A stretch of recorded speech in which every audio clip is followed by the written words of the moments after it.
Going to continue the series tonight of Real Christianity.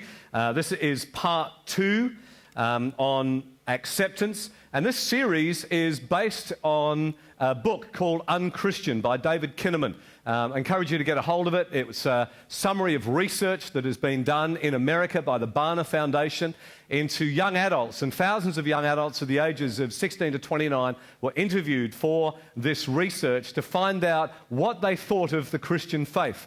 And the number one word that kept on coming through time and time again is that people outside the church look at the church and think we are unchristian in our attitudes. And that concerns me and scares me in a good way to make sure that we, at least as a church, show our community and show our city that church has changed. Amen?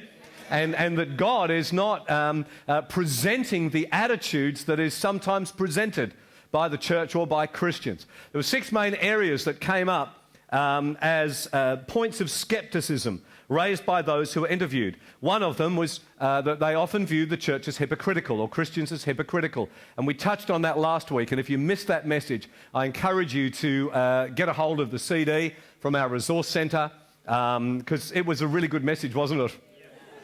Is that proud? I had lots of wonderful feedback, so many of you thought so. And I taught last week about real Christianity is transparent.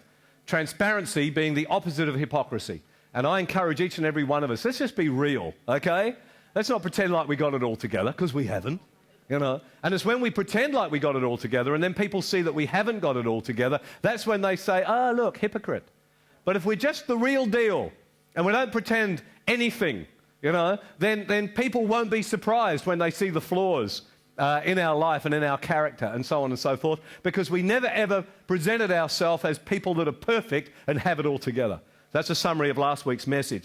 The second point of skepticism is the one we're going to touch on tonight, and that is that often the church is viewed as anti-homosexual.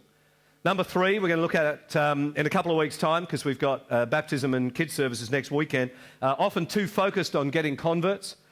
We are accused of being too sheltered, too political and judgmental. And so some really good messages over the next few weeks. But tonight, real Christianity is accepting, answering the accusation that Christians are anti-homosexual. Interestingly enough, this was the number 1 point in research, okay? This came out at top of the list in the research done by David Kinnaman as a negative perception of the church, that we are anti-homosexual. And I've got to say, that does describe a lot of the present-day church. You've only got to go onto the internet and Google certain words, and it'll bring up particular websites that are put together by so-called Christians. There is a website, and this is absolutely horrible, but it's called GodHatesFags.com. And if you put that in your search engine, it'll bring up the Westboro Baptist Church. Now, I've got to say, that is not a Baptist church, okay? And I'm sure the Baptist churches in America must be absolutely horrified by this group of people. They're the ones that are out picketing. They were the ones picketing Heath Ledger's memorial, okay? There are just a small group of around 90 or 100 people, but they've sponsored that website. They've got another website called God Hates America. I mean, great message. And I went on there the other day, just out of research for this message, and it's got a little caption on there saying, God hates you.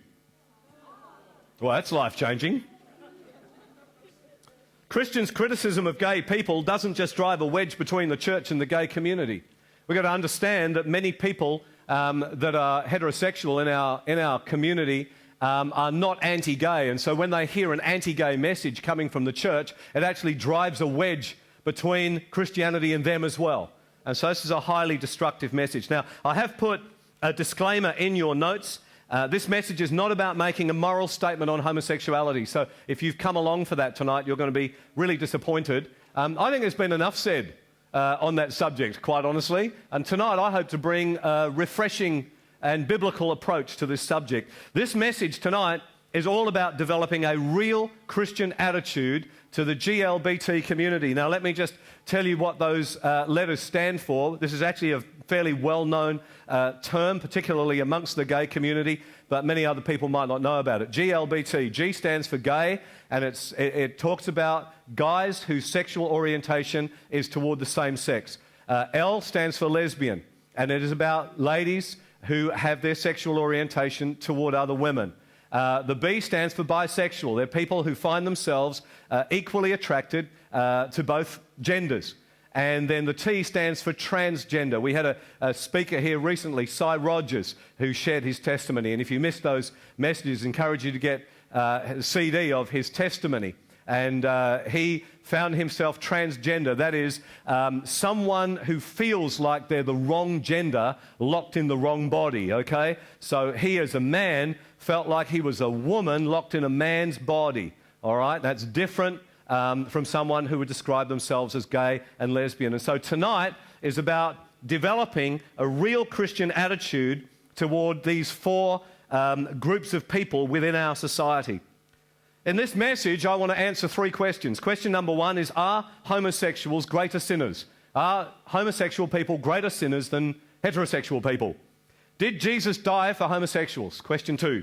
And then number three, how can I be a real Christian to a gay person? So let's answer the first question. Let's go to Genesis chapter 19 together.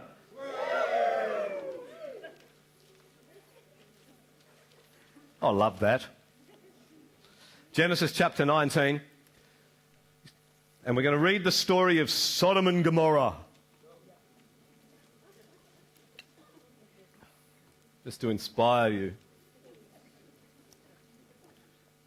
You see, the church's anti-homosexual stance has come from a belief quite often that homosexuals are greater sinners than others.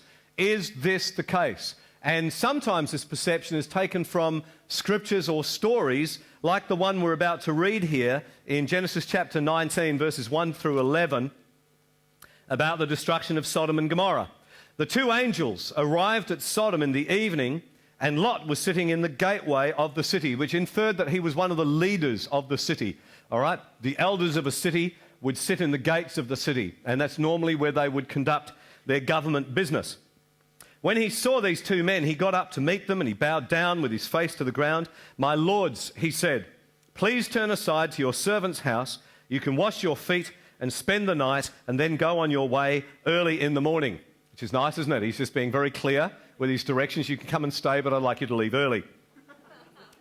"No," they answered, "we will spend the night in the square." But he insisted so strongly that they did go with him, and they entered into his house. He prepared a meal for them, taking bread without yeast, and they ate.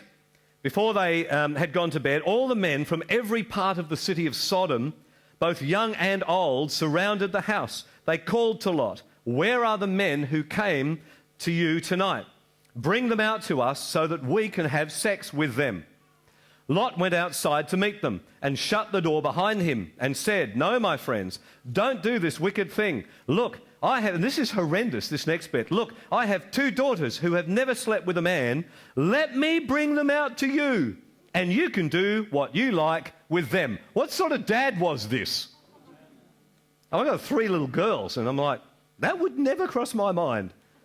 "Let me bring them out to you, and you can do what you like with them, but don't do anything to these men, for they have come under the protection of my roof." What you've got to understand here, background-wise, church, is that hospitality laws back in these days were so strong that it would have been a greater offence for him to allow the two guests to be violated than for his two daughters to be violated. Okay? So maybe that puts it into some sort of perspective to you, but I find this horrendous, that a father could ever offer his daughters in that way.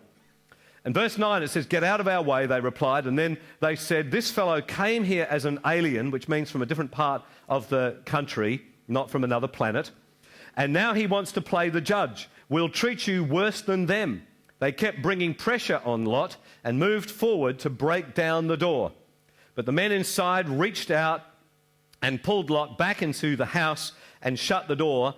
And then they struck the men who were at the door of the house, young and old, with blindness, so that they could not find the door. I want to ask you a question tonight. What do you normally think of? If someone was to say to you, "What is the sin of Sodom?" Just out of interest, and if you've read my blog on compassion fatigue, you'll know the right answer to this question, but just out of interest, normally, if you were asked what was the sin of Sodom, who would think homosexuality? Just honestly.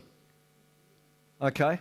All right, because you know it's the wrong answer. So, I don't want to be wrong. It's just like, yeah, we'll just be honest, So, okay, that's probably maybe 50 to 60% of the gathering here tonight. Go with me to the book of Ezekiel, if you would, please.